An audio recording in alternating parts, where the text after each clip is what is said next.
And the Louisiana Attorney General files a lawsuit alleging misconduct throughout the ranks of the Eunice Police Department. Details on what we know in this investigation. One Louisiana senator introducing a new measure that would stop the Biden administration from making changes to the National Flood Insurance Program.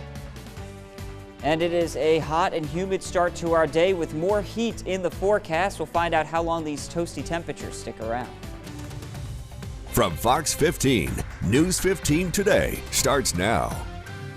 Good morning. You're watching News 15 Today. I'm Carter Simino. Good morning. I'm Alex Worstel. Thanks so much for tuning in.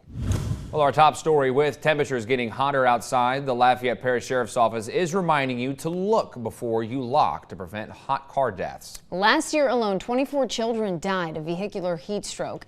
And to keep your child safe, here's what you can do when getting in your car with your children. Be sure to keep your keys out of children's reach. Place an important item, one that you cannot start the day without, in the back seat of the vehicle.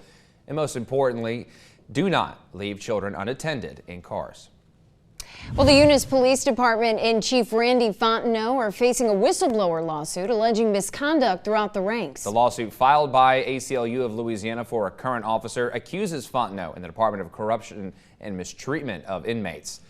The lawsuit also accuses the department of retaliation against Lieutenant Michael Dunn after he raised issues about department procedures. Chief Fontenot argues the allegations are false, while ACLU officials that helped file the lawsuit with Lieutenant Dunn are just hoping for transparency. Broussard City Council has named a new interim police chief. That's right. Vance Olivier will maintain his new role as interim chief until the regular election in 2022. Olivier says he's ready to get to work, which starts next week. He will be looking to fill any available positions, including assistant police chief. The search for an interim chief comes as former Broussard Chief Brennan Deku resigned his post after sexual harassment allegations were made against him by a former officer. Well, friends and family held a vigil for former Daily Iberian reporter who was detained by authorities in Myanmar. Danny Finster is a 37-year-old journalist from Detroit, Michigan, who works in Myanmar. His brother, Brian Finster, tells News 15 that Danny was arrested while trying to board a flight back to the States. No one has been able to get in touch with Danny since his arrest 15 days ago. The family does not have much information. They're hearing he is being transferred to one of the country's most deplorable prisons. He reported on a lot of things that go unreported in Iberia Parish. He was looking for the truth. He has a real heart for the oppressed people everywhere, which is why he went to Myanmar. The Rohingya people have been massacred and treated just horribly by the government there. And so he wanted to be a part of making that known to the world. That's the kind of journalist he is. Well, Finster is one of 85 journalists who have been detained in Myanmar since the coup. The arrests are due to a law amended by the military that makes it a crime punishable by up to 3 years in prison for publishing or circulating comments that cause fear or spread false news. It's time now to get a check on the forecast with Storm Track 15 meteorologist Adam Olivier. Yes, Adam, not much else to say other than it's hot and muggy out there. Yeah, and we're seeing those temperatures climbing quickly. We're at 81 degrees now in Lafayette, 81 in Ville Platte, 80 in Opelousas and in Breaux Bridge. It's 82 in Abbeville and New Iberia. We see those very high dew points too, and that just makes it feel even worse. A lot of humidity out there, leading to some clouds developing through the morning time with a few showers possible, but rain chances fairly low. Even towards lunchtime, a possible pop-up storm, but it's going to be all about those temperatures. And there's more heat in your forecast, as well as, well, a few showers and storms. We're going to talk more on that, tell you when you can expect those storms to maybe develop coming up. All right, sounds good, Adam. We'll be checking back very soon. Moving on, the state Senate and House approved a bill that allows the city and UL Lafayette to swap land. This opens the door for the university to expand its campus and allow for a larger fire station to hold more personnel and more equipment than the current station can handle. That station is pretty much going to be the heart of your area for the city of Lafayette. So it's going to house more engine companies. It's going to house more specialty companies. It's going to take more people in that station to make that happen. And so it's going to be a huge station. Plans are to build the new station near Blackham Coliseum. An unusual police call on Monday led to the capture of an alligator. The Addis Police Department, along with the West Baton Rouge Sheriff's Office, responded to the call of the gator under a carport. Authorities were able to wrangle it. Louisiana Department of Wildlife and Fisheries will work to relocate the reptile. Governor John Bel Edwards has created a new award to honor Louisiana's only black governor, while also highlighting the contributions of African-American leaders in the state. The PBS Legacy Award was presented to retired Louisiana Supreme Court Chief Justice Bernadette Johnson. She's known as the first black person and second woman to hold that position. This year is the 100th anniversary of former Governor Pinchback's death. The event was held in his honor. Well, Abbeville is having their first annual Juneteenth celebration on the square. The weekend-long event is being put on by Abbeville Friends of Freedom. It's an organization working toward peace, unity, and progressive growth of the community. There's still time to volunteer if you're interested. And on your screen is a list of events going on in Lafayette Parish for the Juneteenth holiday. The celebrations start June 18th at the Macomb Vise Community House. There will be African drumming and dancing, vendors, a live band, and much more. And on June 19th, the official day for Juneteenth, there will be many events here in Lafayette, including a workshop and family fun day. You can find a full list of Juneteenth celebrations happening in Lafayette on our website. Well, the annual Creole Heritage Folklife Center Juneteenth celebration in St. Landry Parish has been canceled. The family event, usually held in Opelousas under the Farmers Market Pavilion, has already been rescheduled for 2022.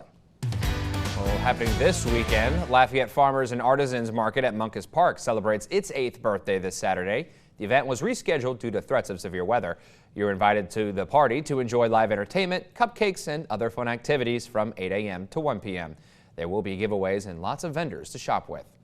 Well, the 5th annual Bicycle Safety Festival is happening soon. The one-day event's mission is to educate motorists and cyclists here in Lafayette about the rules of the road. The free festival is set for Saturday, June 12th from 2 to 5 at Park Sans Souci in downtown Lafayette. There will be a safety course, and those who complete it will be entered to win a free bicycle from Hub City Cycles. There will also be a family-friendly glow ride put on by by Bike Lafayette, rather. For more information, head to broussard-david.com. You can catch up on continued coverage of the latest news around Acadiana and the state by visiting our website at kadn.com. Still to come on News 15 today, Louisiana legislators fight against COVID vaccine mandates. The latest on 2 bills being proposed. And outside right now, some sunshine, but a lot of clouds building on up, but it's turning into a hot one out there, and there's more hot days to track in your forecast coming up. Well, summer camps are getting ready to kick off in Acadiana. Our own Al Avery is at the Robichaux Recreation Center this morning, giving us a little preview. We're going to check back with him right after this break. You don't want to miss it.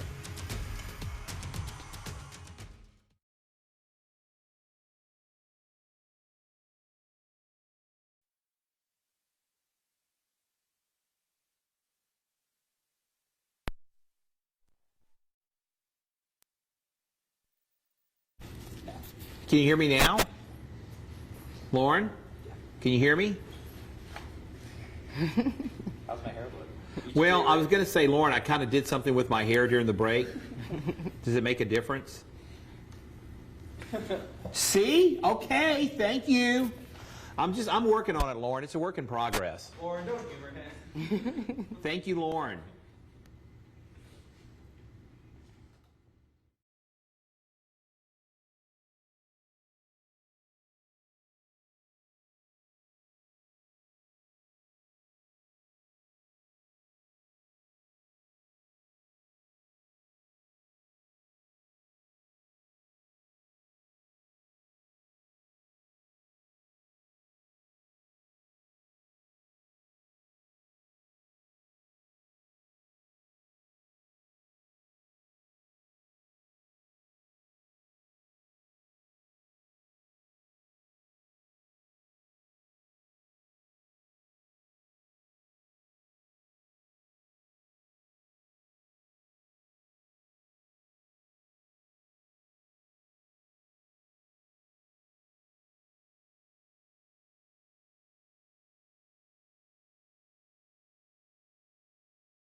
Welcome back. If you're looking for something for the kiddos to do this summer, there's a number of camps around Acadiana. So, of course, we sent Al Aber to camp this morning. Yes, he's at the Robichaux Center this morning with a little preview. We're going to send it out to him to see how it's going. Hey, Al.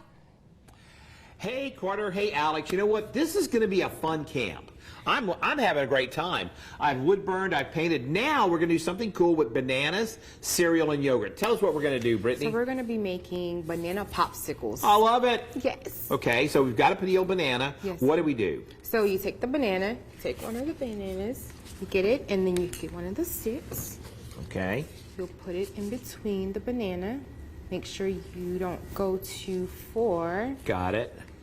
Like I did. Okay, yeah, almost had that happen. Okay, so. Okay, and then you get some yogurt. So we just dip it in the yogurt. So I'm gonna put this right here. Oh my God, the banana fell off. Okay, that might be an issue. Okay. And then you dip, and then you'll take your Fruity Pebbles and sprinkle. Oh, okay, got it. Yeah, I was gonna just see if I could dip it in there, but that didn't really work. Hey, this is kind of cool. It's very colorful, very fun. And is this considered cooking? Yes. Oh, hey, we're cooking. A little snack. Fun, enjoyable for the kids to learn. And they can also do it at home too. That's pretty good. I bet you can do a much better job than me. And then what do we do next? And then after you finish do that, sprinkle it all over. Sorry.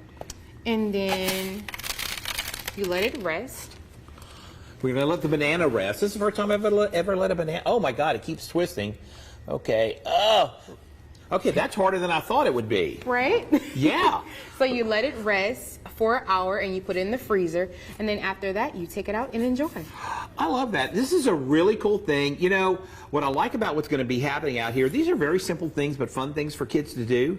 But I also like the sort of deeper meaning for some of this stuff, you know, and how you're, you know, what you're teaching the kids. And I'm going to guess that some of these kids, you know, are going to make friends forever. So we're going to come back. We're going to kind of go over everything in our last hit, bananas with cereal on them. Who'd have thought? Back to you guys in the studio. More News 15 today while Brittany and I make banana stuff. Well, it seems like a fun little snack. We're going to let you enjoy that, Al, and we're going to check back in with you in our next half hour. That's right. Well, the CDC says new data shows how much people are protected by the COVID-19 vaccine shot. Covering today's latest in COVID-19 news coming up. We are also off to a warm and muggy start to the day. In case you didn't know, we're checking in with Storm Track 15 meteorologist Adam Olivier right after this break. You don't want to miss it. Stay with us. 8:13 on your Tuesday morning.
Always tracking, always alerting. Here's your Storm Track 15 weather.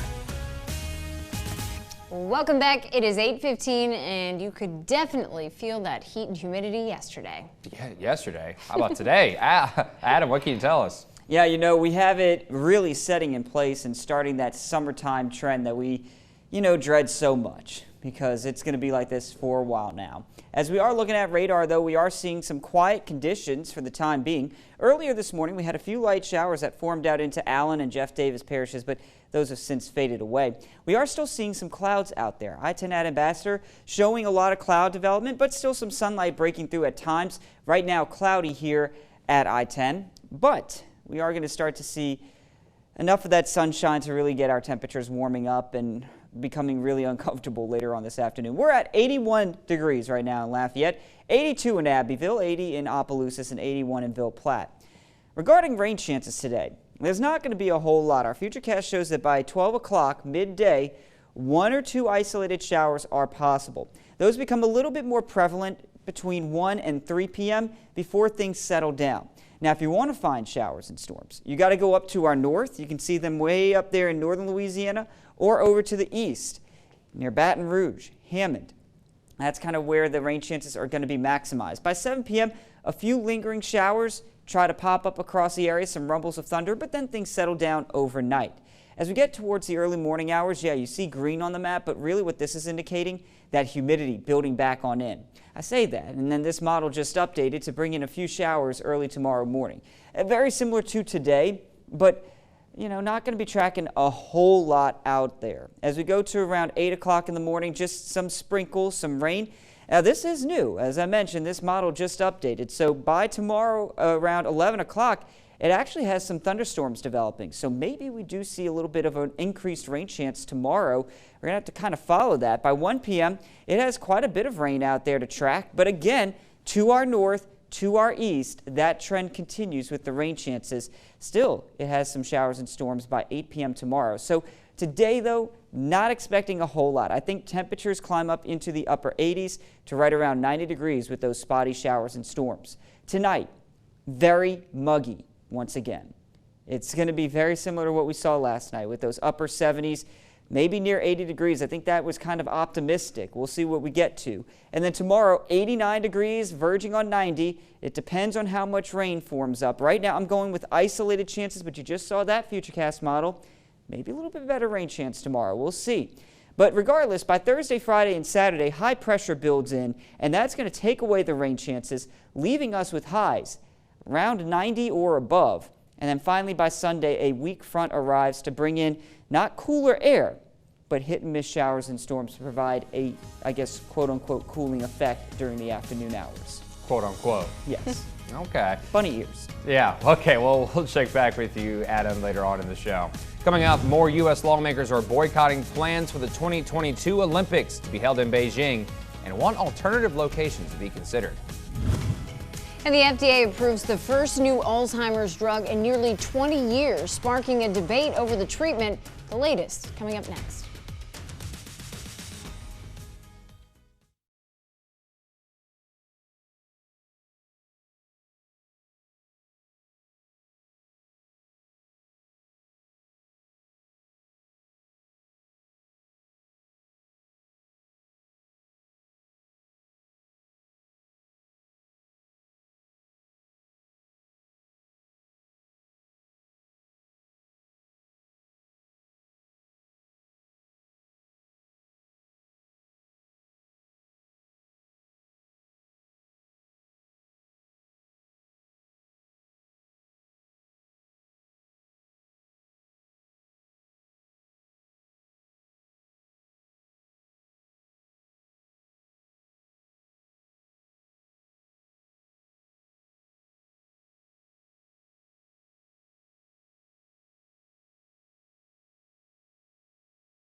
Well, the Broussard Police Department and Our Lady of Lourdes will host another blood drive to benefit one of their own. All benefits of the drive will go toward medical expenses for 25-year-old firefighter Alex Bork, who was recently diagnosed with bone cancer. If you'd like to donate, head over to the Broussard City Hall on June 14th to help out. Alzheimer's is one of the most devastating and debilitating diseases impacting millions of Americans and their families. Today, the FDA approved a new drug that could make strides in the disease, but not everyone is convinced by the data. Robert Sherman has this story. Federal regulators approved an Alzheimer's drug, the first new treatment for the disease in nearly 20 years, despite pushback from independent advisors who say it's not effective in the fight. The FDA granting accelerated approval to the drug aducanumab as the first treatment to target the underlying cause of Alzheimer's by reducing harmful clumps of plaque in the brain, rather than managing the symptoms. Drug maker Biogen claims that studies showed the drug was reasonably likely to benefit patients with the brain-destroying disease. Marketed as Aduhelm, the treatment aims to help slow deterioration, but not reverse the disease, which impacts roughly 6 million people in the U.S. But warnings from the independent advisors to the FDA claim the controversial treatment hasn't been shown to help slow Alzheimer's, sparking a debate over its release. Some physicians say the data does not show the benefits outweigh the risks. There's an enormous number of patients who are suffering from the disease right now, but approving the wrong drug, approving the drug that can cause harm, won't address that problem. But others argue anything that can help is worth trying. I think this gives hope again. For it has been a long journey without any new drugs approved in many years. Patients taking Aduhelm would receive an infusion every 4 weeks with a price tag of roughly $56,000 a year. Most will likely be covered by insurance. They'll also be required to have 2 brain scans in the first year to monitor potential side effects such as brain swelling. The FDA will require Biogen to conduct a follow-up study. If it fails to show effectiveness in fighting Alzheimer's, the FDA can pull that drug from the market. The drug maker is hoping to have that study complete by 2030. Robert Sherman, Fox News. Well, an expert says the globe has experienced an unusually high increase in carbon dioxide levels. We're breaking down the data this morning. Also next, the Pentagon says pride flags will remain banned from U.S. military installations, even during Pride Month. We'll explain the reasoning after the break.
Welcome back. It's 8:27. Major websites and apps are back up after going dark on Tuesday. The problem appears to be related to an outage at Fastly, a cloud service provider. It supports sites like CNN, The Guardian, The New York Times, Twitch, Pinterest, HBO Max, Reddit, Spotify, and others.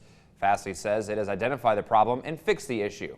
The outage affected dozens of countries across America, Europe, and Asia, as well as South Africa. A ban on pride flags at U.S. military bases continues even during Pride Month. The Pentagon said it's upholding an existing policy from last year regarding the display or depiction of unofficial flags on U.S. military installations. Now, former Defense Secretary Mark Esper established the policy last July. Press Secretary John Kirby says the decision, quote, in no way reflects any lack of respect or admiration for people of the LGBTQ+ community. Kirby went on to explain that the decision was made to avoid challenges that could arise from making an exception to its policy. Flags that are allowed to be flown include U.S. state and territory flags, military service flags, prisoners of war, and missing in action flags.